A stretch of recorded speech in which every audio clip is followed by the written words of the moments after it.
네, 안녕하십니까. 대현TV 시청자 여러분, 7월 28일 여의도 3프로 시작하겠습니다.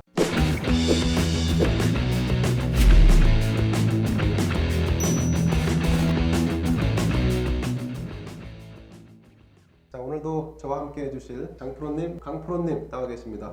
안녕하세요. 네, 어서 오십시오. 오늘 첫 번째 인물은 유시민 노무현재단 이사장으로 선정했습니다. 유시민 이사장은 막말로 치자면 거의 대가격입니다.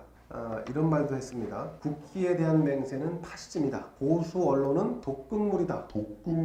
최근에 다시 논란이 된 거는 검찰과 언론이 공모했다. 자신을 공격하기 위해서 같이 편을 먹고 공격의 앞잡이 노릇을 한다. 뭐 약간 좀 피해망상인가 혹은 피해의식 같은 게 있는 것 같아요. 왜 이 유시민 씨가 여러 장관도 거치고 국회의원도 하고 권력을 쥐었던 사람인데도 불구하고 검찰만 보면 아주 그냥 못 잡아먹어서 안달입니다. 이번에는 자기 계좌를 검찰이 들여다봤는데 아무 근거 없이 또 한동훈 검사장은 자기 계좌를 봤을 것이다. 그런데 이번에 드러났죠. 실제로는 검찰이 계좌를 들여다보지 않았다라고 해서 이미 통보를 했다라고 하는 얘기가 나옵니다. 보통 계좌 추적이나 조회를 검찰에서 할 경우에 짧게는 한 2, 3주, 길게는 6개월 안에 당사자에게 공지가 됩니다.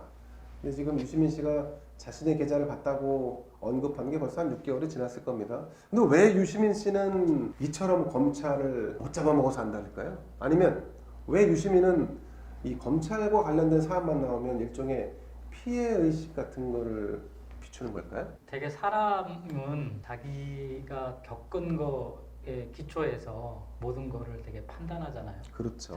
자기 결국 삶이 드러나는 거잖아요. 그게 사람 살면서 고정관념과 편견이 생기는 거잖아요. 그럼 나이가 벌써 한 50이 넘고 60이 이렇게 되면 되게 사람이 새로운 것보다는 기존에 쌓여 있던 걸 가지고 그대로 세상에 투영해서 살아가는 거거든요. 유시민 씨의 각종 발언과 유시민 씨의 행동은 그냥 유시민 씨의 삶 그 자체예요. 그냥 그렇게 살아왔다는 거죠. 예. 인생은. 평생을 그렇게 살아온 거죠. 어떻게? 늘 그냥 남 욕하고 남 헐뜯고 거짓말하고 망상 속에서 살아온 거죠. 쉽게 얘기하면. 저거는 그냥 특별하게 무슨 저 사람이 지금 현 시점에서 과도하다 이런 것보다 저 사람 삶 전체가 그래요. 그냥. 제가 한번 권해드리고 싶은 거는 그 항소이유서인가? 85년도에 항소이유서를 한번 읽어보세요. 이분은 운동권에서도 특별한 운동권은 아니에요. 그렇죠. 맞습니다. 무슨 사건 하나 때문에 이렇게 됐지만 이게 운동권 아니에요. 네. 운동한 적도 별로 없어요. 별로 없나요? 이 사람 사건이 소위 해서 가짜 대학생, 당시에 대학가에 일부 있었다고 주장하는 가짜 대학생들 몇 명을 잡아서 그렇죠. 뿌락치로 엮어가지고 학생들을 구타하고 이렇게 맞습니다. 일종의 고문을 한 행위로 맞습니다. 처벌을 받는 거예요. 근데 이 사람이 이 행위에 대해서 정당성이라고 하는 거를 독재 권력에 항거하는 정당성부터 시작해서 쭉 나열하면서 자신의 정당성을 주장하는 게 항소이유서예요. 이 사람의 중심이 뭐냐면 법보다 양심이에요. 법보다 양심. 나는 양심에 따라서 행동했다. 근데 양심이라고 하는 거는 인간 누구나 다 가지고 있다고 전제되는 거거든요. 예. 그래서 사람마다 이게 충돌하면 안 돼요. 양심은. 그렇죠. 네 양심과 내 양심이 다른 건 양심이 아니에요.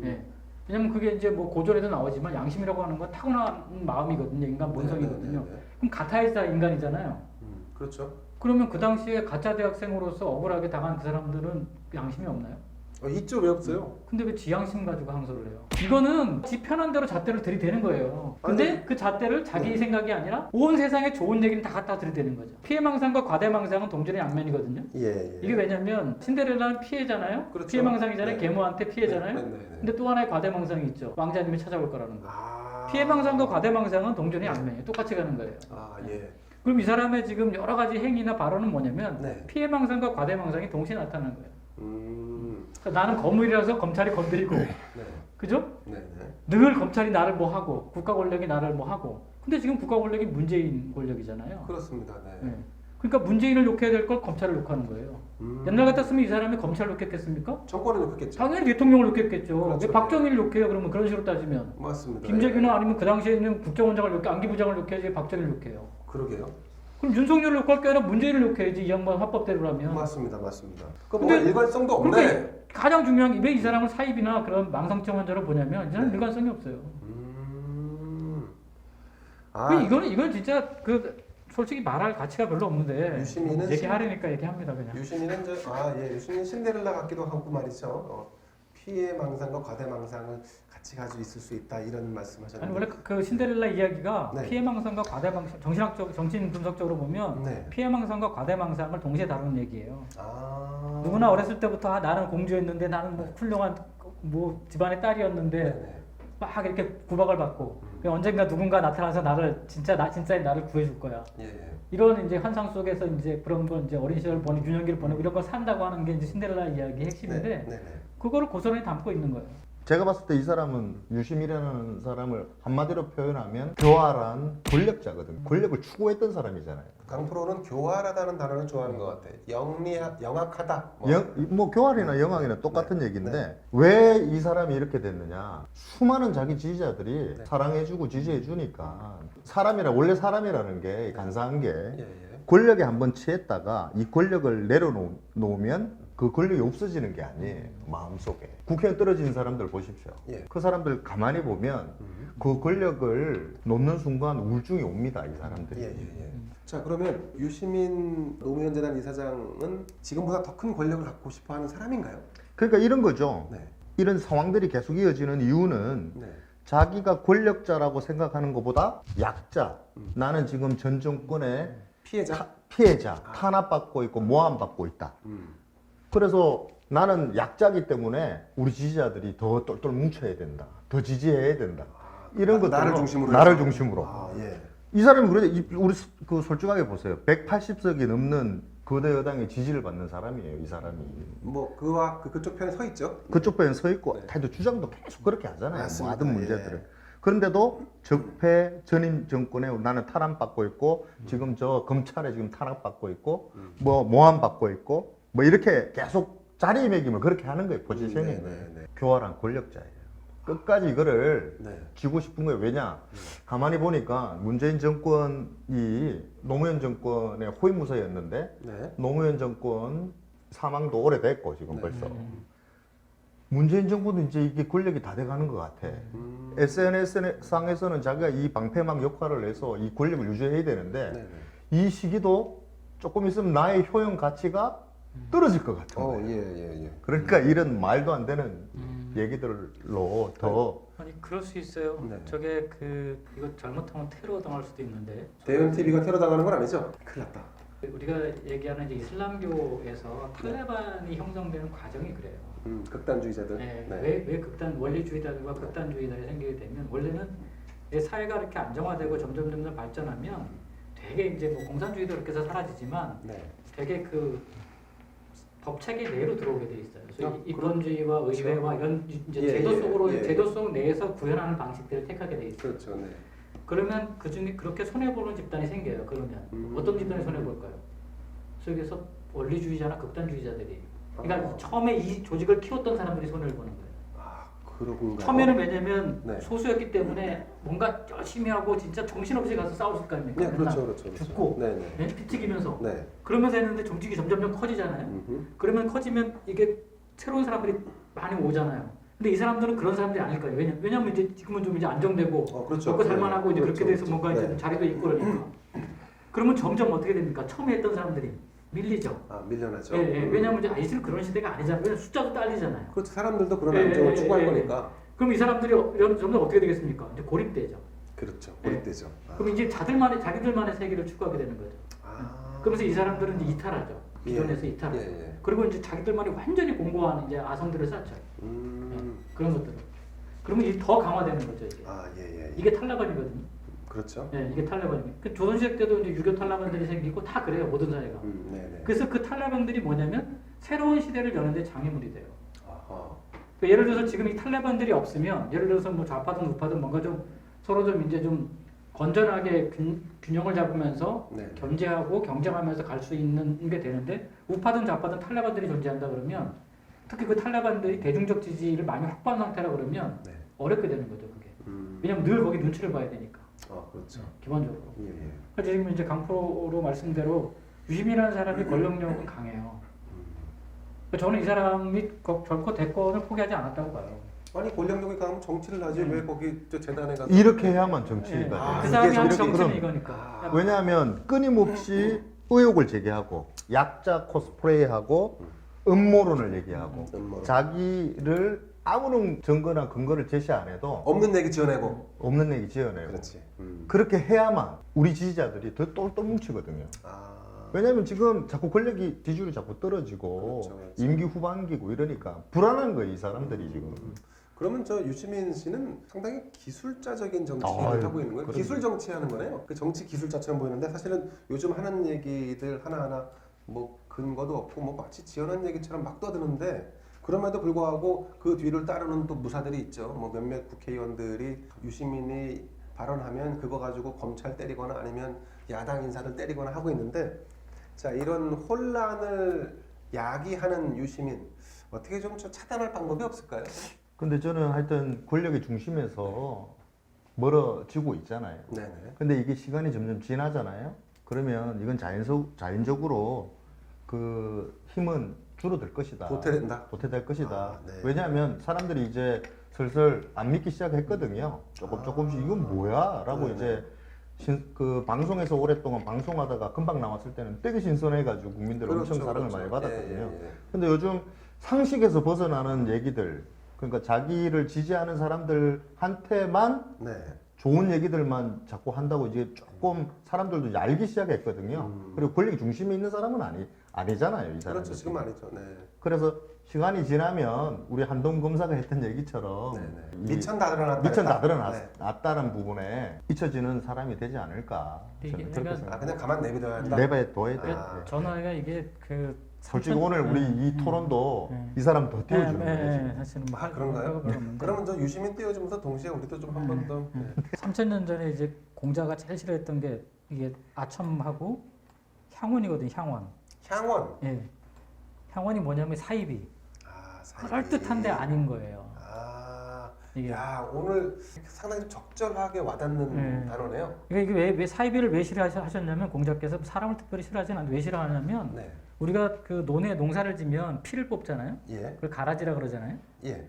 피가 나쁜 이유는 뭐냐면 농부가 피를 뽑다가 벼를 뽑아버리는 거예요. 피삿해서. 아. 이 사이비가 나쁜 건 뭐냐면 예 예. 제대로 된 거, 온전한 걸 갖다가 다치게 하기 때문에 사이비가 나쁜 거예요. 근데 대표적으로 이 사람은 유시민이라는 사람이 나쁜 건 뭐냐면 이 사회의 온전함을 해치기 때문에 그래요. 대중들이 보기에는 혼란스럽거든요. 좀 비슷해 보이거든 뭔가. 네, 네, 홀리거든. 음. 그 사람들의 판단을 잘못하게 하고 올바른 길로 못 가게 하는 거예요. 네.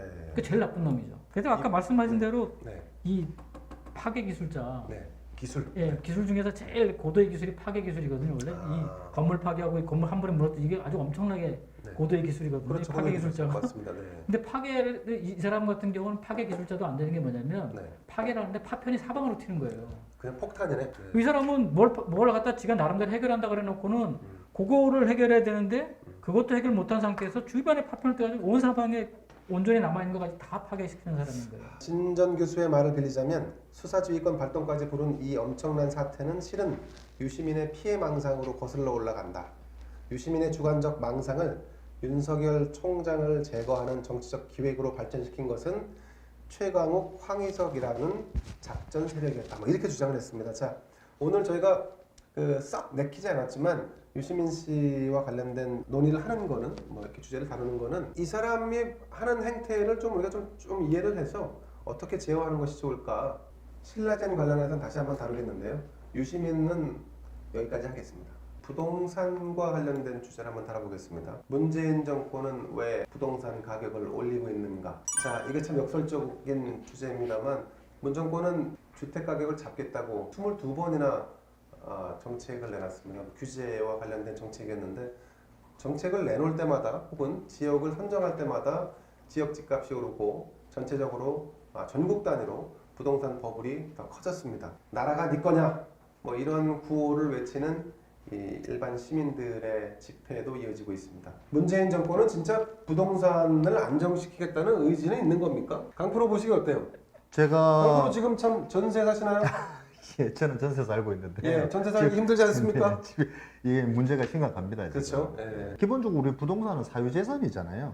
그렇죠. 이 네. 사유재산이고 뭐 물론 뭐 높은 집값 때문에 고통받는 우리 국민들 생각하면 네. 이 현실을 외면할 수는 없겠지만 그렇다고 해서 이 사유재산 제도의 근간을 흐트르는 그럼 이게 우리가 흔히 말하는 자유민주주의 시장경제 이 근간을 흔드는 얘기 아니겠어요 이거? 그렇게 좀 의심이 그 들어요. 기저에 깔려 있는 것은 결국 민주주의, 자유시장주의 자체를 흔들려고 하는. 왜냐하면 거죠. 이런 거를 법안으로 발의하겠다는 거 아니에요. 그러니까 이게 그 지금 강프로 말씀이 주목해야 될 지점인데 예. 이게 왜 위험하냐면 결국은 지금 현재 좌파 정권과 좌파 세력들 핵심에서 추구하는 게 뭐냐면 개헌에 있어서 토지 공개념을 바꾸는 거예요. 토지를 완전히 국가의 소유를 하고 네. 사용권이라든가 점유권으로 전환하는 거예요. 그럼 우리가 중국이 되는 거네요. 아, 그렇죠. 예. 네. 중국처럼 되는 거죠. 중국은 공산당이 지배하는 예, 체제고. 예, 그렇죠. 네. 예, 예. 그러니까 이 과정 속으로 지금 들어가고 있는 거예요. 왜 지금 보세요. 지금 온 나라가 난리를 치면서 네, 부동산 네. 정책이 잘못됐다고 얘기를 해요. 그렇죠. 유시민 아저씨 얘기대로라면 국민과 싸우는 정부는 나쁜 정부예요. 유시민이 예전에 아니, 그랬더라고. 뭐 MB 정부 때 그랬더라고. 토론 꼭 나와가지고. 유시민 말이 아니어도 예, 국민과 예, 싸우는 예, 예. 정권은 나쁜 정권이죠. 국민과 네. 싸우는 정부는 가장 나쁜 정책을 쓰는 가장 하지하책을 쓰는 정부라고 네. 그 사람이 그랬어요. 하지하책. 예, 예, 예. 아 예. 근데 이 하지하책을 쓴다고 지금 정부 저 국민들뿐만 아니라 전문가들이 다 얘기를 하는데 왜 이 사람들이 소위 얘기해서 여당 대표가 천박한 도시라고 서울을 까면서까지 이상하게 부동산 정책을 밀어붙이는 게 아니라 부동산 문제를 이슈화시키고 있는 거예요. 이거는 부동산 정책을 하겠다는 게 아니고 부동산을 이슈화시키겠다. 부동산 문제를 이슈화시키는 거예요. 소위 얘기해서 아. 대한민국의 빈부격차를 모두 부동산 문제로 전환시키고 네네. 그럼 대한민국의 빈부격차를 해소하는 방법이 뭐냐 그러면 부동산 문제를 해결하는 거다. 그럼 부동산 문제를 해결하는 게 뭐냐? 문제 자체를 없애버리는 거예요. 어떻게 없애버려요? 아, 부동산을 소유권 소유해서 자체를. 빼면 되죠. 그렇게 지금 가는 거예요. 스텝 바이 스텝으로. 네. 그렇게 돼야지만 이게 설명이 돼요. 아 예. 기본적으로. 예. 그렇지 않으면 왜냐면 이게 정책적 사이트로 지금 접근하지 않잖아요. 이게. 그렇습니다. 네. 맞습니다. 여론몰이 자체가. 네. 정책으로 접근하지 않고 있어요. 무슨 수도 이전 이게 정책이 되는 게 아니잖아요. 그렇죠. 뭐든지 다 지금 문제를 증폭시키는 쪽으로 가고 있어요. 이 사람들이 그러니까 여당은 이런 문제가 나오면 저희도 집권을 해봤잖아요. 네네. 여당은 이런 문제가 나오면 여론이 이렇게 장기간 부정적으로 가면 당연히 수정하게 돼 있어요. 기본적으로 거기에 이제 포인트를 맞추게 돼 있어요. 그러면 대책을 그렇게 빨리 발표하게 돼 있습니다. 어디다가 뭐 엄마를 더 짓고 어디다 엄마를 더 짓고 네. 뭐 이렇게 하고 뭐 좀 이렇게 뭐 우리가 DTV라든가 이런 규제도 좀 한번 고민해보고 왜냐면 지금 경제도 안 좋으니까 LTV, DTI. 예. 네. 그런 것도 좀 한번 규제를 한번 이제 좀 어떻게 해보고 이런 쪽으로 가잖아요. 네. 이걸 어떻게 이제 문제를 해결하는 방식으로 가잖아요. 네네. 근데 이 사람들은 지금 문제를 키우는 방식으로 가요. 일부러 부동산 문제를 키워서 자신들이 원하는 그렇죠. 방향, 뭐 더큰 원하는 세상. 네, 더 큰 방식으로 지금 결국 국민들한테 결국 이게 지금 모택동 방식이거든요. 대란 아니, 대치라고 오히려 예. 난을 더 키워가지고 한 방에 해결하는 방식이 대란 대치거든요. 그게 이제 소위에서 예. 이제 뭐 1950년대 이후에 60년대 이제 그때 났던 그 엄청난 그 붉은 바람이 불었던 그때 이 상황이거든요. 지금 소위 좌파는 그런 방식을 늘 가지고 있어요. 전략적으로. 아니 근데 제가 뭐 불현듯 드는 생각이 이 정부는 뭐 부동산 가격도 하나도 제대로 못 잡는 정권인데 어떻게 그렇게 깊이 있는 국가 전체를 전환시킬 수 있는 그런 밑그림을 아니죠. 누가 그려요? 그게 원래 목표였으니까. 그건 수십 년 동안 그걸 그려온 거예요. 그럼 그건 문재인의 목표인가요? 아니 진영의 어떤 목표죠. 그렇죠. 진영의 좌파의 목표. 좌파의 수십 년 동안의 목표인 거죠. 그게 쉽게 얘기하면. 그래서 이 사람들은 처음부터 부동산 가격을 잡으러 들어간 게 아니에요. 그러니까 계속 부동산 가격이 정책 발표하면 원래 그런데 잡으러 간 게 아니죠. 자 그러면 노무현 정권 대 노무현 대통령과 지금 현재 문재인 정권은 다른 것 같은데요? 그냥? 약간 다르죠. 그렇죠. 노무현 정부 때는 그래도 부동산을 가격을 잡으려고 했던 거 아닌가요? 노무현 대통령 때는 보면 정책 자체가 네. 포트폴리오가 다양하게 갖춰져서 들어갔어요. 그래서 공급侧과 뭐 이게 수급 공수를 갖다가 하면서 들어갔는데 지금은 완전히 일변도잖아요. 수요가 없이 그냥 조세 일변도 때려잡는 거. 세금으로 때려잡는 일변도잖아요. 그렇죠. 네. 지금 보시죠. 아까 강프로 얘기했지만 아니 이걸 무슨 수로 형사처벌을 해요? 그럼 형사처벌 한다는 얘기는 뭐냐면 네가 집 산 거에 대한 계좌 추적을 해가지고 그 돈이 잘못된 걸 밝혀야겠다는 거예요. 근데 부동산 집값 올란 게 집주인들 잘못이 아니잖아요. 그게 잘못이 당연히 아니죠. 이거 그렇죠. 무슨 네. 처벌 대상이 아니잖아요. 네. 즉 문재인 정부 들어오기 전에 폭등했습니까? 아니죠. 문재인 정부 들어와서 22번입니까? 그렇죠. 세 번인가? 22번이죠. 그 정책 발표하면서 이 집값들이 난리가 난 거잖아요. 그러니까 문재인 대통령한테 그래서 고맙다는 사람들이 있는 거 아니에요. 자기가 집값을 올려놔놓고 올라간 집값을 때려잡겠다고 해서 집주인들을 지금 뭐 소위 말해서 지금 뭐 계속 괴롭히고 있는 거 아닙니까? 아니 그러면 김현미 장관은 청와대 들어가서 문재인부터 때려잡아야 돼. 그렇죠, 그렇죠. 지 둘이서 거기서 어떻게 지지고 볶고 해가지고 결론을 내든가. 네. 때려잡을게. 이 문재인 정권이 정책 부동산 정책 자체가 뭐 정의의 이름으로 뭐 이런 안정의 이름으로 뭐 이런 얘기 많이 하잖아요. 예, 예, 예. 근데 우리가 어쨌든 정책을 제도를 만들 때에도 네. 불가침이라는 게 있어요. 불가침. 네, 네, 이게 네. 자유를 예. 우리가 흔히 말하는 자유 우리 민주공화국이잖아요. 네, 맞습니다. 근데 지금 자세히 보면 다수결로도 제한할 수 없는 자유가 있고 어쨌든 그 자유를 전제로 하면서 의사 결정 시스템을 만들어 놓은 것도 예. 민주공화국인데 네. 얘네들 이러잖아요. 정의의 이름으로. 이 정의의 부동산 이름으로.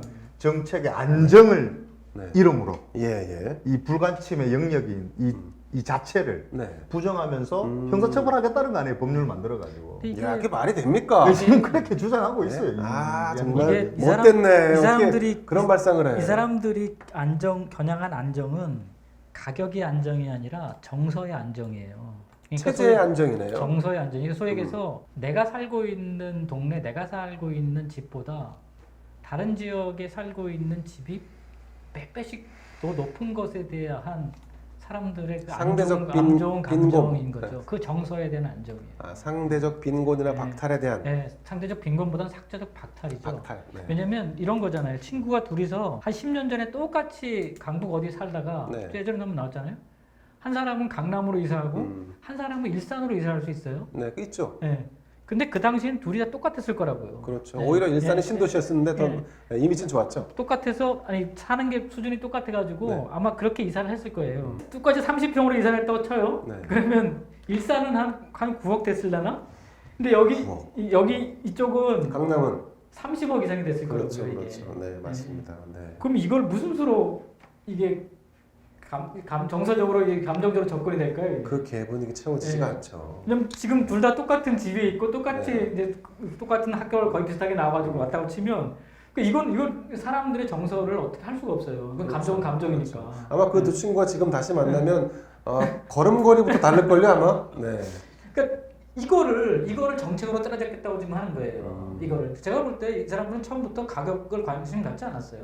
그래서 그럴까요? 그 지금 현 정부가 주로 하는 전략 중에 하나가 가진 자와 갖지 못한 자를 갈라치게 한다거나 혹은 비싸게 집값을 지들이 올려놓고 그 비싼 집을 소유하고 있는 사람들에게 세금 폭탄을 매겨갖고 마치 그들이 우리 사회의 어떤 뭐 적인 양 아니면 악인 양 이렇게 치부하는 전략도 지금 펴고 있는 것 같습니다. 부동산 문제의 근본적인 해결 의지가 지금 대화를 나눠보니까 현 정권은 없다. 국가가 다 가져가겠다. 다 가져가겠다는 얘기예요. 소유권을 가지고 나눠주겠다. 자유주의 아니죠? 민주주의 아니죠? 우리가 흔히 말하는 자유민주주의는 시장하고 싸우면 안 되잖아요. 그래서 안 되죠. 근데 지금 시장하고 싸우고 있죠. 그리고 자유, 인간의 기본적인 욕망. 내가 집을 사고 싶은 욕망이 있잖아요. 있죠. 그렇게 좋은 곳에서 살고 싶은 욕망. 제 말이요. 제가 강남에 가고 그 싶다니까요. 기본적인 욕망을 네. 자꾸 부추겨서 어떻게든 그 기회나 희망을 갖게 문을 열어줘야 되는데 네네. 우리 지금 대한민국에 사는 국민들 우리 40대 뿐만 아니라 네. 전 연령의 국민들이 좋은 곳에서 좋은 환경에서 아이들 교육시키고 싶고 거기서 행복하게 살고 싶은 게 인간의 기본 욕구거든요. 그걸 지금 통제하고 싶은 거예요. 완전히 묶어놨어요. 주택 매매 잠김 현상이 지금 네. 나타나고 있는 것 자체가 아까 말씀드린 그런 큰 틀에서 이 문재인 정권이 추진하고 싶은 욕망 아닌가 이걸 묻고 싶은 야 정말 무서운 정보다. 좋은 정보예요. 최근에 진짜 보여드리고 싶은 자, 저기 이제 공급 물량과 관련된 수치죠? 네. 주택 금융 지수라는 건데 네네. 그 주택 금융연구원에서 이제 통계 시스템 가지고 하는 건데 네네. 저기 구입 물량 지수라고 하는 게 해당 지역의 중위소득자가 네. 주택을 구입할 수 있는 정도예요. 그러니까 100%면 중위소득 정도면 언제든지 구입할 수 있다는 그런 지수가 돼요. 아 그렇군요. 근데 보세요. 서울 보세요, 저게. 서울 네. 지금 한 물량이 없는 거야. 18%, 10%? 네.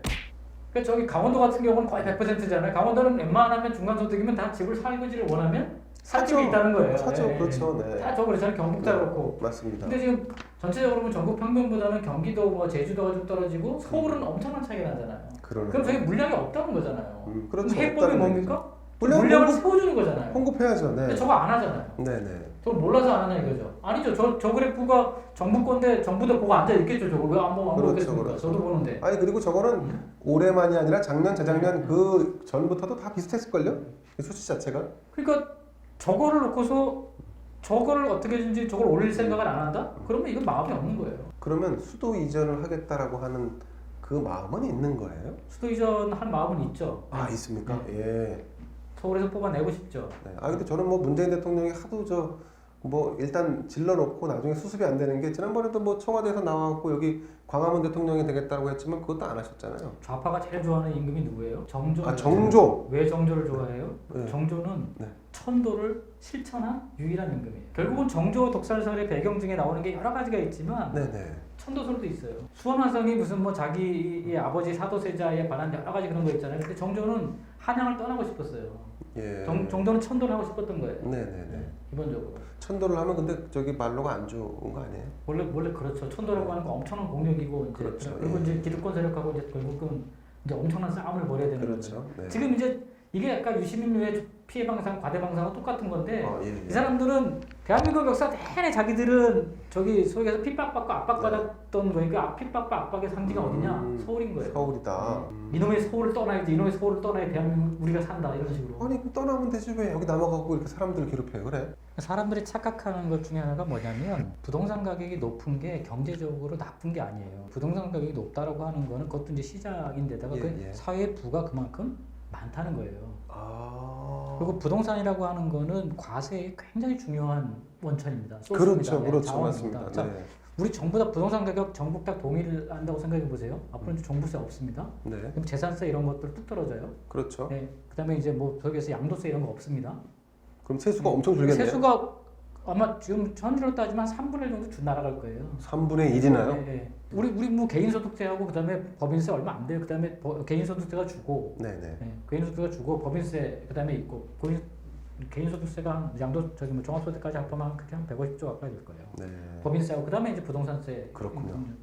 저희 지방세 다는 부동산세니까. 네네. 우리가 이제 그러면 쉽게 얘기하면 우리나라의 경제 동력이 3분의 1 정도 줄어드는 거예요. 사람들이 되게 착각을 하는 거예요. 그러니까 우리가 집을 내가 주거 비용을 내고 이런 것들에 대한 것들이 사실은 우리나라의 경제를 돌리는 중요한 원천 중에 하나예요. 근데 이 정부는 주식도 때려잡고 부동산도 때려잡잖아. 그렇죠. 주식도 네. 이중과세를 하겠다고 했고. 그러니까 소위 얘기해서 돈으로 돈 버는 거는 무조건 악으로 규정하는 거예요. 그러면 이게 뭐 조선시대로 돌아가자는 얘기밖에 더 돼요. 아니 근데 뭐 예전에 노무현 대통령이 동북아 금융허브를 하겠다라고 하지 않았습니까? 그래서 부산에 다 내려갔잖아요. 예. 그래서. 근데 왜 금융에 대한 이해도가 이렇게 떨어지는 분들이 대통령 주변에 많았습니까? 그분들이 지금 다 문재인 정부에 지금 다 합류한 거 아닙니까?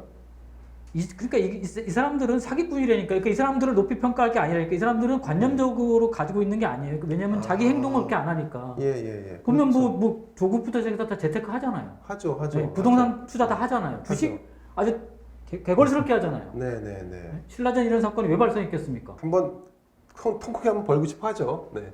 그러니까 이 사람들은 지들은 뭐 다 해요. 그러니까 우리만 헤쳐먹겠다는 거지. 아하. 그러니까 국민 전체가 잘 사는 거에 대한 관심이 없어요. 그러면 이 사람들의 관점이라고는. 그리고는 국민들한테는 못 사는 건 다 저 때문이라고 공격 지점만 찍어주는 거죠. 좌표만 찍어주는 거죠. 그리고 지들은 거기서 멀찍이 떨어져가지고는 네.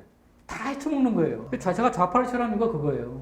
야, 그 사기꾼이라는 거, 거짓말쟁이들이라고 하는 것 때문에. 예. 아니 우리 우파는 차라리 그냥 탐욕스러울지언정 네. 돈이 중요하고 돈을 벌어야 된다는 거에 대해서 거짓말하진 않잖아요. 그래도 뭐 점잖은 편이죠. 네. 우파는. 근데 좌파는 그걸 나쁜 거라고 얘기하면서 지들은 한단 말이에요. 그렇죠. 그 정말 나쁜 놈이죠, 그거는. 네. 그럼 좌파도 아니네요. 그분들은. 그래서 제가 좌파라고 얘기했는데 좌파라고 네. 얘기했잖아요. 그 좌파도 안 되는 좌파. 예, 예, 네. 예. 잡자스러운- 지금이라도 네. 손을 가슴에 얹고 반성하고 잘못했다 시인하고. 자, 근데 이제 지금이라도 그 문재인 대통령이 직접 이런 거 좀 보고 좀 받으시고 해서 이렇게 좀 지식을 넓힌 뒤에 아 역시 공급이 답이구나. 이명박 정권 때 했던 공급과 규제를 오히려 해소하는 방식, 그게 사실은 부동산 가격을 안정시켰다는 것 조금 배우셨으면 좋겠습니다. 자기 생각을 실천을 안 옮기면서 남에게 강요하는 거는 그거는 제일 나쁜 짓이에요. 그게 바람풍이잖아요. 아, 그렇죠, 그렇죠. 나는 바람풍 할게, 님 바람풍 하라는 이 세상에 그런 나쁜 짓이 어디 있어요? 그 사이 그런 게 왜 나왔겠습니까? 그게 권력자가 특히 권력을 가진 사람들이. 맞습니다. 그 아이러니하게도 권력을 가지고 있는 분들은 다 자제분들이 다 어디 해외 나가서 공부를 하시대요, 보니까. 아, 다 잘 먹고 잘 살아요. 더 잘 먹고 잘 살지. 왜 권력자니까 남들이 다 대주는 거죠. 지 돈 가지고 어떻게 그걸 해요? 그렇군요. 네? 아, 그래서 박지원 저 국정원장 후보자도 뭐 지인한테 5천만 원을 빌렸는데 5년이 되도록 이자 한 푼 안 내고 말이죠. 그거는 빌린 건가요? 아니면 받은 건가요? 헷갈리긴 합니다. 자, 부동산 이슈 여기까지 하겠습니다. 초라한 도시 부산, 천박한 도시 서울. 자, 이 두 도시는 민주당의 광역단체장이 이끌던 곳입니다. 그런데 이 민주당 당대표가 이 두 도시에 대해서 초라하다, 천박하다 이렇게 얘기했습니다. 도대체 이해찬 당대표의 막말의 끝은 어딥니까? 이 미래통합당, 자유한국당 인사들의 막말이 지금 현재 여권 인사들의 주요 타깃이 됐을 때, 야, 막말을 너무 심하게 한다 뭐 해서 계속 미래통합당이 공격을 받았었는데, 지금에 와서 다시 돌이켜보니까 아, 막말은 이해찬 대표가 원조가 아니었나 싶을 정도입니다. 어떻게 보셨습니까? 부초 서천. 부초서천. 부산은 초라하고 서울은 천박하고. 그 이제 이해찬 대표의 워딩 자체가 진짜 천박한 거 아닙니까? 이 막말 프레이드를 하신 이해찬 대표의 이 천박한 서울, 예. 초라한 부산 어떤 대신에 네. 자기가 원래 지역구로 활동했던 세종. 근처에다가 네. 엄청난 땅을 사신 거 아니에요, 이 사람이. 부동산이 그렇게 많다면서요? 뭐 하여튼 신문에 그렇게 네. 났는데 네. 그런 면에서 이해찬 대표는 투자 감각이 뛰어난 사람이다. 한마디로 이해찬 대표는 다 계획이 있었던 거. 너는 계획이 다 있구나. 계획이 있었군요. 계획이 있었군요. 예. 아니, 강프로 얘기대로 하면 이거 네. 권력형 비리지. 그러네요. 아니 그런 지금 그렇게 아니, 언론에서 선- 얘기하고 있잖아요. 선투자 해놓고 거기다 지금 국가 권력을 이용해가지고 아이고, 뭐, 수도를 근데- 이전하자고 얘기하면 근데 뭐 국무총리까지 하신 분께서 투기하려고 거기다 땅을 샀겠습니까? 예. 근데 땅 사놓고 개발시키고요. 예. 가보르면 팔아서 노후 대책 하려고 하는 거 아니겠어요, 이거? 그럼 이 사람이 거기다 의심할 수밖에 없어요. 기부하려고 그거밖에. 땅 샀을까? 그것도 뭐 이러면 기- 차라리 국회의원들 연금 주자고 얘기하는 게 나아요. 자꾸 이런 예. 생각들을 하니까. 아, 그렇군요. 아니, 그래놓고 근데 뭐, 지금 수도 이전하자는 거 아니에요, 세종시로. 그럼 지금 또 땅값이 막 엄청 오를 거예요, 아마. 오르고 있겠네요. 아, 다 계획이 있네요, 진짜로. 다 계획이 있어요. 예. 자, 이해찬 당대표가 발언을 세게 하는 걸로 또 유명하죠. 얼마 전에 또 그 박원순 시장 장례식장에 갔다가 나오실 때 기자가 질문을 했는데 기자를 상대로 해서 뭐 약간 욕설에 가까운 또 말씀도 하셨죠. 집권당의 당대표라면 이렇게 하면 안 되는 것 같습니다. 자, 제가 이제 천박이라는 단어를 한번 찾아봤어요. 근데 천박이라는 단어가 그 한자가 두 개 있더라고요. 하나는 이제 뒤섞여서 고르지 못한 어수선한 상태, 이런 걸 천박이라고 하고요. 또 하나는 그야말로 천박, 학문이나 생각 따위가 얕거나 행동이 상스럽다는 거. 근데 이제 천인 할 때 천자를 쓰고 얄별 맞습니다. 박자를 써요. 저걸 맞습니다. 천박이라고 예, 예. 하면 우리가 왜 사람이 천박하다 그러면 그렇죠. 이 천한 놈, 음. 이 깊이가 없는 놈이 두 개를 합친 말이에요. 자, 근데 이제 보면 이해찬 아주 좋게 봐서 이해찬 대표가 약간 고르지 못한 상태, 어수선한 이 천박을 의미하지 않았을까 싶은데, 근데 이제 그 말한 자체는 학문이나 생각 따위가 얕거나 말이나 행동 따위가 상스러운 그 천박에 해당하지 않나 싶습니다. 그렇죠. 여기는 돈밖에 그러니까 여기는 소위 얘기해서 돈벌레들 사는 동네다 이 얘기 한 거예요. 이 자본주의의 이 앞잡이들이 사는 동네 이 얘기가 똑같은 얘기 한 거예요. 아니, 본인은 세종시에 그렇게 투자를 그러니까 제가 말씀드리잖아요. 저런 네. 걸 다 거짓말쟁이라고. 아, 예. 그래서 예. 나쁘다고 제가 얘기하는 거잖아요. 네, 지들은 돈은 그렇게 음. 좋아하면서 음. 돈 싫어하면 왜 그렇게 해요? 네. 더군다나 이제 안 되는 거예요. 네. 제가 이 이해찬 대표 망언을 좀 찾아봤더니 막말. 막말, 예, 예. 장애인 비하 발언 한번 아, 했고요. 장애인 예. 비하 발언 한번 그다음 있었죠. 베트남 여성 네. 모욕한 거 네. 하나 있고. 예, 여러 그다음에 가지 하셨네. 우리 지난번에 수해 났을 때 네. 그때 골프 치러 가가지고 한번 난리가 나서 그게 저 3.1절 아니었어요? 3일 전입니까? 그래서 그것 때문에 공무총리 맞아, 많이 맞아. 올라가셨잖아요. 맞아, 네. 맞아. 공감 네, 능력이 수해 골프. 하여튼 좀 네, 뭐 네. 제로다라는 네. 뭐 3일 전에 평가가 났었고 아, 공감 능력. 하여튼 이 사람이 뭐 네. 당 대표는 하고 있지만 애민의식 이런 게 빵점인 것 같아요. 제가. 애민의식. 네. 아, 예. 사실은 최근에 이 민주당이 이제 전당대회 통해서 당대표 선출을 새로 이제 하고 있는 와중에 있지 않습니까? 근데 민주당 분들 최고위원 후보들에게 이제 물어봤대요. 언론에 출연했을 때 이 대표에 대한 평가를 물었더니 대부분 다 버럭, 함구령, 무섭다. 뭐 이런 표현을 했어요. 제가 그 뭐 자유한국당, 미래통합당 이렇게 보수 정당에 있는 정치인들이 꼰대라는 얘기를 많이 하는데 많이 뭐 듣곤 했는데 진짜 꼰대는 그러면 이해찬 대표 아닌가요? 그렇죠, 왕꼰대지. 예, 황꼰대. 예. 아니, 오죽하면 뭐 무섭다는 얘기까지 하겠어요. 물론 이게 이제 방송에 나와서 약간 여담식으로 한 겁니다만 그래도 이원욱 의원 같은 경우 이 대표가 굉장히 무섭다. 이야기를 솔직하게 표현하기 힘들고 말씀드리고 나서 혼나는 느낌이 든다. 네. 요거 이제 그야말로 꼰대 아닙니까? 그러니까 원래 좌파라고 하는 게 네. 민주적이지 않아요. 좌파 지난번도 한번 말씀드렸지만 전의를 보호하라 그래가지고 네, 맞습니다. 굉장히 수직적이에요. 네. 그래서 상명하복이 철저해요. 그래서 이해찬 조직이라고 대표가 하는 게. 함구령만 내렸다 하면 당내에서 어떤 이견도 나오지 않는 겁니까? 아니 원래 그래요. 좌파라고 하는 건 목적을 위해서는 네네. 수단을 원래 정당화하는 거잖아요. 원래 기본적으로. 네. 근데 목적을 위해서 수단을 정당하지 말자고 하는 게 민주주의잖아요. 그렇죠. 그래서 네. 저희 수단이라는 것도 우리가 정당성을 갖추도록 노력하자. 이게 민주주의의 절차고 민주주의를 실천하는 방법이잖아요. 예. 근데 좌파는 원래 그렇지 않아요. 그래도 어쨌든 이 사람은 국회의원 아니잖아요. 아, 이제 어쨌든 정계 은퇴할 때도 됐잖아요. 이게 이 사람이. 근데 이쪽 진영에 계시는 분들은 정계 은퇴를 그렇게 쉽게 안 하시던데. 그런가요? 네. 그러니까 국회의원 임기 끝나면 어쨌든 좀 쉬셔야 될 거 아니에요. 뭐 쉬실까요? 뭐 임기 아마 끝나면은 임기 끝나면 네. 쉬셔야 될 거예요. 아, 그렇습니까? 필히 쉬셔야 될 거예요. 난 하여튼 임기 끝나면 좀 쉬시는 것 자체가 네. 천만다행이다. 쉬셔야 우리 대한민국을 위해서든 민주당을 위해서든 네. 천만다행이다 이런 생각이 듭니다. 그 이해찬 당대표 임기가 이제 채 한 달 정도 남은 것 같습니다. 예. 이런 이제 막말 퍼레이드를 통해서 이 국민들에게 피로감을 주는 이런 행동은 좀 이제 뭐 연세도 많으신데 자제하셨으면 좋겠습니다. 뭐 장프로님 말 맞다나 좀 쉬실 때 좀 휴식이 좀 필요하신 거 아닌가 하는 생각도 좀 듭니다. 자, 이해찬 당대표 관련된 이야기 여기서 마치겠습니다.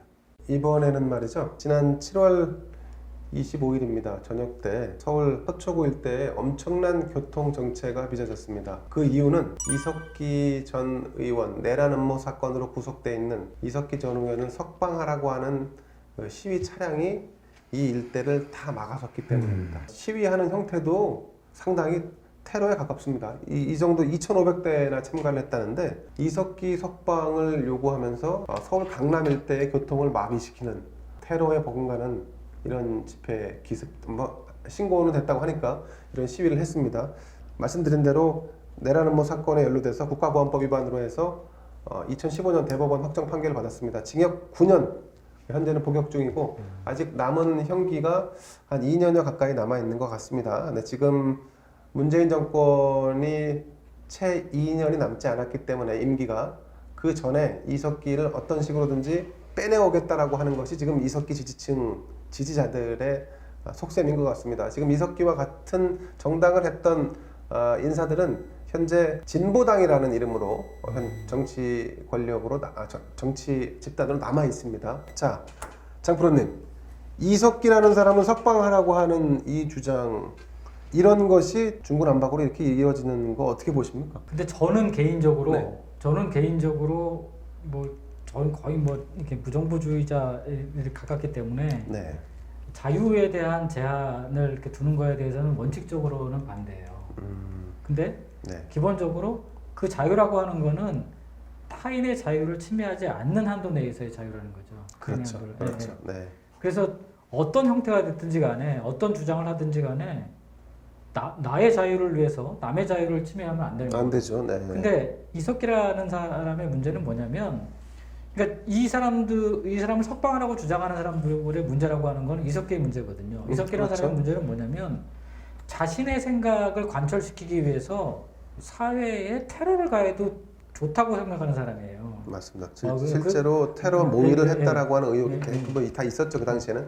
그러면 그 사람들은 자유를 논할 자격이 없는 거예요. 아 예. 자유와 민주를 논할 자격이 없는 거죠. 기본적으로. 뭐 네. 자기 생각을 관철시키기 위해서 누군가에게 폭력을 가하고 해도 그거 괜찮다라고 얘기하면 네. 그게 파시즘이고 그게 전체주의잖아요. 그렇죠. 네. 우리는 파시즘하고 전체주의, 그러니까 인류 역사에서 절대 용납이 안 되는 게 파시즘하고 전체주의예요. 그게 역사적 교훈이잖아요. 그래서 맞습니다. 파시즘과 전체주의를 추구하는 건 절대 용납하면 안 돼요. 이분들이 왜 길거리에 나와서 이석기 석방 이렇게 외치고 있는 겁니까? 도통 뭐 이해가 좀 안 됩니다. 이게 너무 쉬운 얘기인 게 네. 민주당의 급한 마음을 읽은 네. 종북 좌파 세력들이 네. 문재인 정권의 들이민 청구서예요. 청구서 이제 얘네들 흔들리니까. 흔들리니까 그리고 이제 끝나기 전에 정산하자. 왜냐하면 보통 우리 일반적으로 지지율 40% 넘어 40% 무너지고 그렇죠. 무너집니다. 30%로 내려가면 뭘 요구할 수가 없고 주도적으로 그렇지. 자기네들이 뭘 할 수가 없어요. 예. 그런데 지금 40%잖아요. 지금 초중반이잖아요.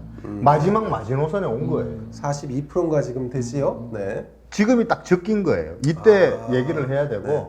적기. 이 사람들은 적기가도 불렀다고 하는 것 같은데. 네. 뭐 그런 마음이 있는 것 같고 지금 급한 거예요. 민주당이 이런 걸 읽은 거예요.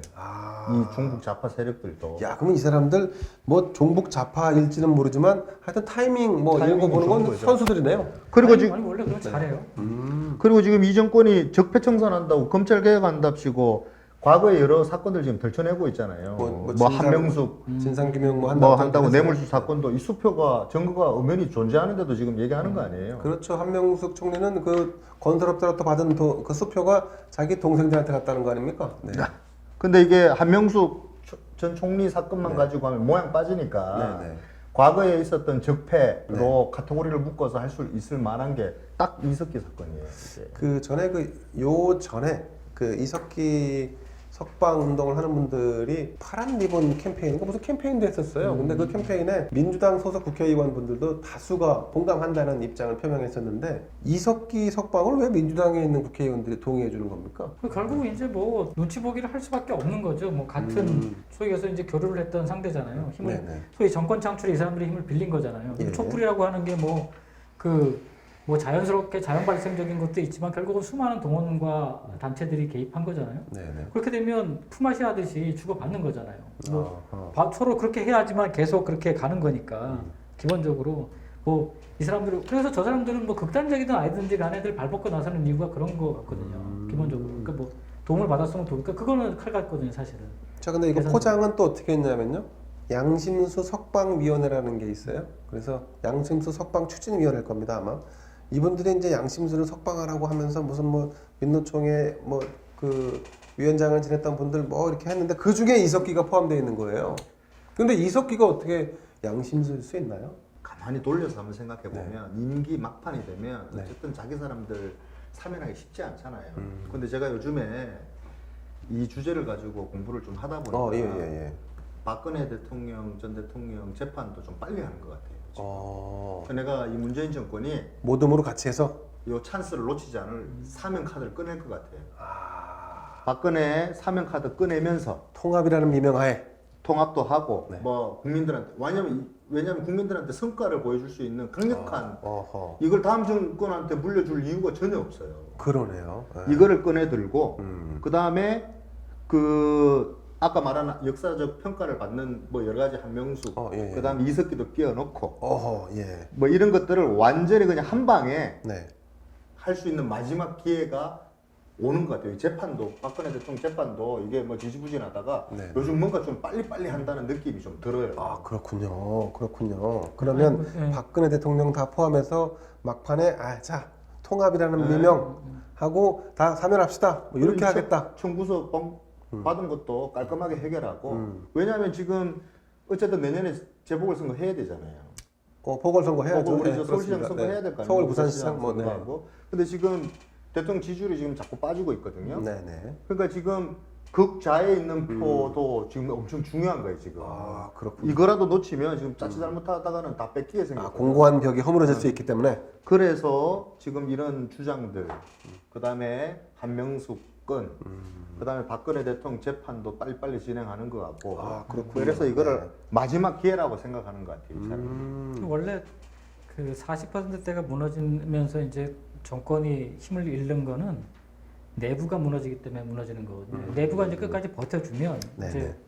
이제 30%한 중반대까지는 유지하면서 갈 수 있어요. 네. 근데 이제 우리 편까지 무너지면 그때부터는 이제 거기까지 꺼지는 거죠. 그러면 이제 그렇군요, 30% 그렇군요. 아래로 이제 추락해 버리면 그거는 이제 회복 불가능으로 가는 거죠. 그러니까 아, 결국은 이 정부가 뭔가 더 많이 얻기 위해서 하기보다는 이제는 지키는 쪽으로 갈 가능성이 높은 거죠. 지키는 쪽으로 가겠다. 지키는 쪽으로 갈 가능성이 높은 그래서- 그러면서 이제 네. 문제를 근데 그거는 이제 그거대로 흘러가는 거죠. 문제는 아, 이제 네. 그걸 받아서 가는 사람들이 그러니까 우리가 이제 계속 이재명 얘기를 하는데 이재명처럼 현 정권과 같은 편이면서 이미지상 반대쪽에 쓰는 사람들 예. 이런 사람들이 나타나 주면서 그 공간들을 차지하는 거죠. 사실은 그 공간을 그렇군요. 야당에서 차지해야 되는데 네. 같은 여당이 그냥 차지를 해버리는 여당 내 야당. 예, 야당이 차지를 해버리면 이제 이들은 자연스럽게 정권 연장이 되니까 네. 계속 이제 자기는 자기네 자리를 지키면서 갈 수 있는 거죠.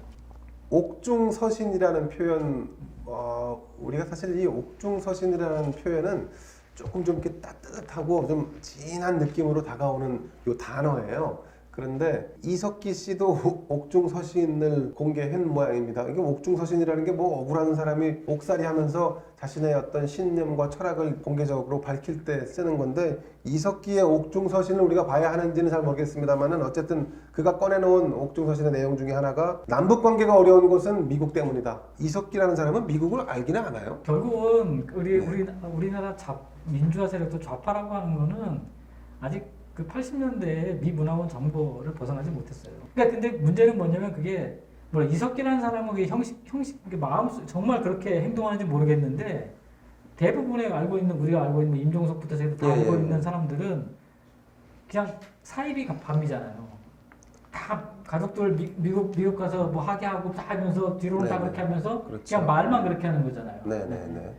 그러니까 80년대에서 못 벗어난 거예요. 아니 근데 그분들은 어떻게든 80년대에서 벗어날 수 있게 하는 방법은 강프로 없나요? 저는 노답이에요. 노답이다. 대화가 안 되니까. 그게 대화가 안 되니까. 근데 그게 대화가 안 되나요? 그게 왜 그러냐면 그게 본인들이 사는 수단이에요.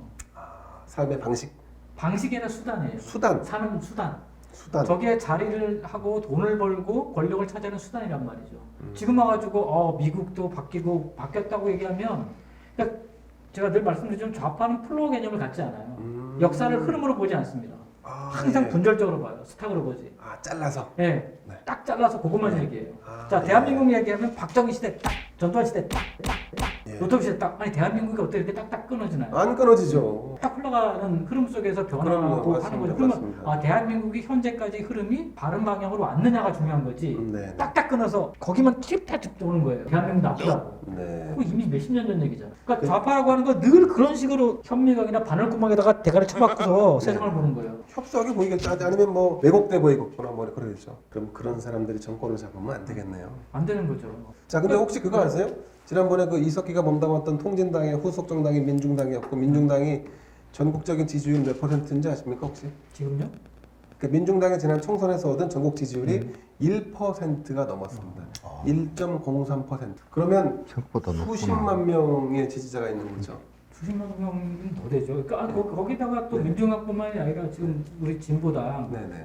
우리 지지율이 5%가 넘는 진보당 있잖아요. 심상정 대표가 네, 있는데 그당도 거기하고 비슷해요. 네, 거기가 거기에 일부 떨어져 소위 얘기해서 그 당시에 같이 있었죠? 그렇죠. 네. 친북하고 우리는 친북까지는 아니야. 그러니까 소위에서 주체 사상을 신봉하는 쪽하고 그렇지 우리는 그 정도는 아니더라고 빠져나온 게 지금 심상정 그다음에 이제 좀 맞습니다. 돌아가신 맞습니다. 노회찬 뭐 이런 사람들이잖아요. 네네네.